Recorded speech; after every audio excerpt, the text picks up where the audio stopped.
मार्डी यमाई देवी मंदिर रस्त्यासाठी 1.5 कोटींचा निधी. भाजप नेते शहाजी पवारांच्या हस्ते भूमिपूजन संपन्न. पवार बंधूंच्या प्रयत्नांना मोठे यश. यमाई देवी रस्त्यासाठी 1.5 कोटी मंजूर. पहिल्या टप्प्यातील कामाचा श्री गणेशा. लाखो भाविकांचे श्रद्धास्थान असलेल्या तीर्थक्षेत्र मार्डी येथील आई यमाई देवी आणि नागनाथ मंदिराकडे जाणाऱ्या रस्त्याचा प्रश्न अखेर कायमस्वरूपी मार्गी लागला आहे. मार्डी पर्णकुटी चौक ते यमाई देवी मंदिर या मार्गासाठी तब्बल 1,50,00,000 रुपयांचा निधी मंजूर झाला आहे. दुर्गाष्टमीच्या शुभ मुहूर्तावर 5.3 मीटर रुंदीच्या आणि 1.5 किलोमीटर लांबीच्या कायमस्वरूपी सिमेंट कॉन्क्रीट रस्त्याचे भूमिपूजन भाजप प्रदेश कार्यकारिणी सदस्य शहाजी पवार यांच्या हस्ते विधिवत संपन्न झाले. अनेक वर्षापासून दूरवस्थेत असलेल्या या रस्त्याचा आता कायापालट होणार असल्याने पंचक्रोशीतील ग्रामस्थ आणि भाविकांमधून समाधान व्यक्त होत आहे. देशातील विविध राज्यातून तसेच तुळजापूर दर्शन केल्यानंतर आई यमाई देवी आणि नागनाथ महाराजांच्या दर्शनासाठी दररोज आणि विशेषतः यात्रा काळात हजारो भाविकांची मोठी वर्दळ असते. मात्र गेल्या अनेक वर्षांपासून या मार्गाची प्रचंड दुरवस्था झाली होती. वारंवार केवळ तात्पुरती मलमपट्टी केली जात असल्याने भाविक, शेतकरी आणि ग्रामस्थांना मोठमोठ्या खड्ड्यांचा सामना करावा लागला होता. या पार्श्वभूमीवर भाजप प्रदेश कार्यकारिणी सदस्य शहाजी पवार आणि त्यांचे लहान बंधू तथा सोलापूर जिल्हा परिषदेचे उपाध्यक्ष इंद्रजित पवार यांनी सातत्याने पाठपुरावा करून 1,50,00,000 रुपयांचा निधी मंजूर करून घेतला.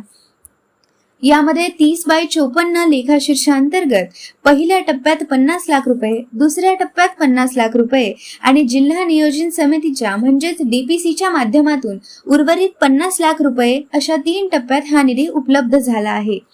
या निधीतून 5.3 मीटर रुंदीचा दर्जेदार कॉन्क्रीट रस्ता तयार केला जाणार आहे. यावेळी बोलताना शहाजी पवार म्हणाले, आई यमाई आणि नागनाथ महाराज हे संपूर्ण जिल्ह्याचे श्रद्धास्थान आहेत. या मार्गासाठी आम्ही सातत्याने प्रयत्न करत होतो. आज दुर्गाष्टमीच्या शुभ मुहूर्तावर 1.5 किलोमीटर लांबीच्या व 5.3 मीटर रुंद कायमस्वरूपी कॉन्क्रीट रस्त्याचे भूमिपूजन झाले आहे. हा रस्ता पुढील अनेक पिढ्यांसाठी दर्जेदार व उपयुक्त ठरेल. सहकार्य करणाऱ्या जिल्हा परिषद, शासकीय प्रशासन आणि अधिकाऱ्यांचे शहाजी पवार यांनी आभार मानले. या भूमिपूजन सोहळ्यास जिल्हा परिषद उपाध्यक्ष इंद्रजित पवार, पंचायत समितीच्या सभापती तेजस्विनी बोराडे, मार्डी गावच्या सरपंच प्रांजली पवार, सरोजिनी जगताप, तब्बासुम शेख, नंदकुमार पाटील, शिवाजी सोनार, काशीनाथ कदम, युवराज पवार, गणेश पवार, कमलाकर माने, सुनील मुडके, रंगनाथ गुरव, बाळासाहेब देशमुख, रेवणसिद्ध कापसे, मालारी काळे, अरुण मुडके, संजय इनामदार, भगवान कदम, चंद्रकांत गडेकर, प्रभाकर फुलसागर, मनोहर विटकर आणि अमोल नारायणकर यांच्यासह परिसरातील पदाधिकारी, कार्यकर्ते आणि ग्रामस्थ मोठ्या संख्येने उपस्थित होते. अनेक वर्षांपासून प्रलंबित असलेल्या मार्डी पर्णकुटी चौक ते यमाई देवी मंदिर या रस्त्याचा प्रश्न आता कायमस्वरूपी मार्गी लागणार आहे. 1,50,00,000 रुपयांच्या निधीतून होणाऱ्या या कॉन्क्रीट रस्त्यामुळे आई यमाई देवी आणि नागनाथ महाराजांच्या दर्शनासाठी येणाऱ्या भाविकांसह परिसरातील ग्रामस्थ आणि शेतकऱ्यांचीही मोठी सोय होणार आहे.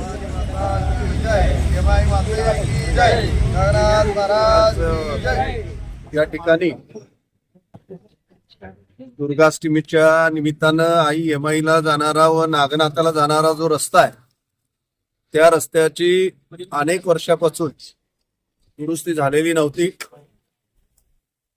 ती दुरुस्ती जरी झाली तरी किरकोळ स्वरूपात व्हायची, परंतु जिल्ह्यातून येणारे सर्व भाविक आई यमाईला येणारे, तुळजापूर करून मार्डी यमाईला येणारे सर्व लोकांची मागणी असायची की हा रस्ता एकदाच कायमस्वरूपी चांगला झाला पाहिजे.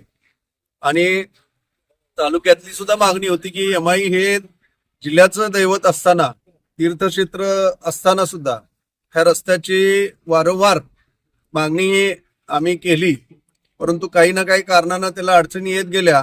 परंतु लोकांनी या ठिकाणी आज भारतीय जनता पार्टीचं जिल्हा परिषदमध्ये अध्यक्ष, उपाध्यक्ष दिला आणि त्याची पहिला निधी हा यमाईच्या सार्वजनिक कामासाठी, यमाईच्या रस्त्याच्या निमित्तानं 1.5 किलोमीटर कॉन्क्रीट रस्ता, हा कायमस्वरूपीचा रस्ता, असा सुंदर रस्ता मंजूर या ठिकाणी केला. त्याबद्दल मी सर्व त्या जिल्हा परिषदच्या अधिकारी, अध्यक्ष, उपाध्यक्ष, पदाधिकारी यांचं आपल्या गावकऱ्याच्या वतीनं मी मनापासून स्वागत करतो.